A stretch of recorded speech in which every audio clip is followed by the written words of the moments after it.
एक सीनाई अगे ब्यो सजाई थो पान ओ करन पकाई मूसान खास के लिए सान चे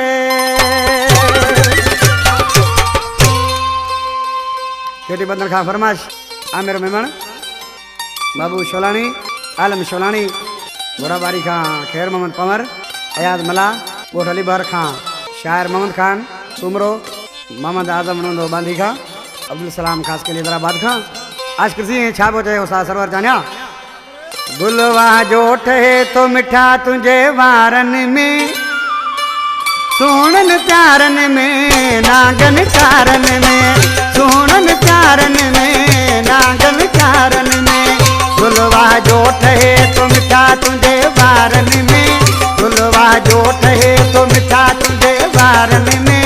सोनन प्यारन में नागन चारन में सोनन प्यारन में नागन चारन में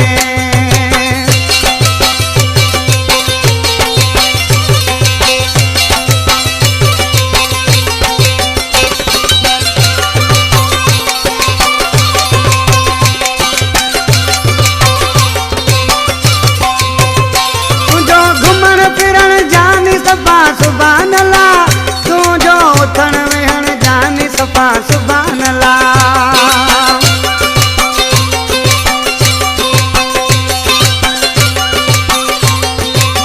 तू जो घुमण फिरण जानी सफा सुभान अल्लाह तू जो उथण वेहण जानी सफा सुभान अल्लाह कजे हुस्न जी भेट खटी दे हज़ारन में कजे हुस्न जी भेट खटी दे हज़ारन में सोनन प्यारन में कारन वारन में सोनन प्यारन में नागन कारन में गुलवा जो ठही तो मिठा तुझे वारन में गुलवा जो ठहे तो मिठा तुझे वारन में सोनन प्यारन में नागन कारन में सोनन प्यारन में नागन कारन में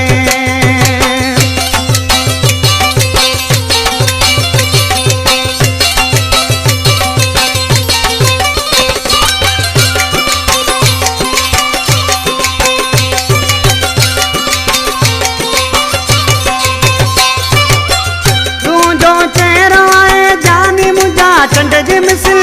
तारीफ कयाम कही आई गुलाब जो गुल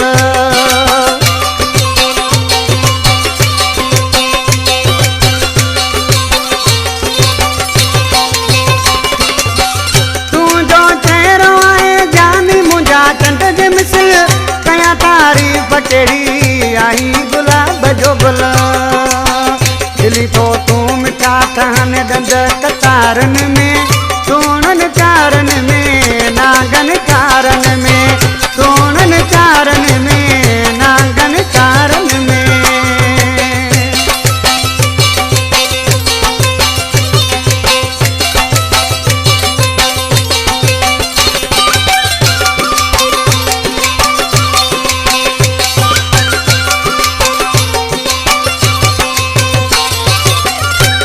ये उस्ताद मोहम्मद अली खास कली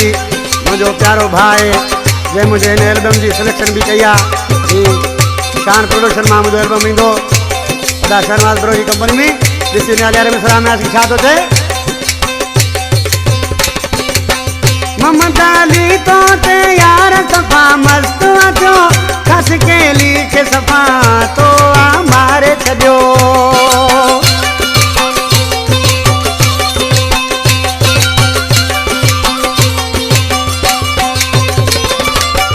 मोहम्मद अली तो ते यार सफा मस्त अचो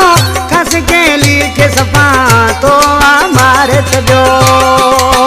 विझी तो मुँह के छॾियो आहे आज़ारन में विझी तो मुँह के छॾियो आहे आज़ारन में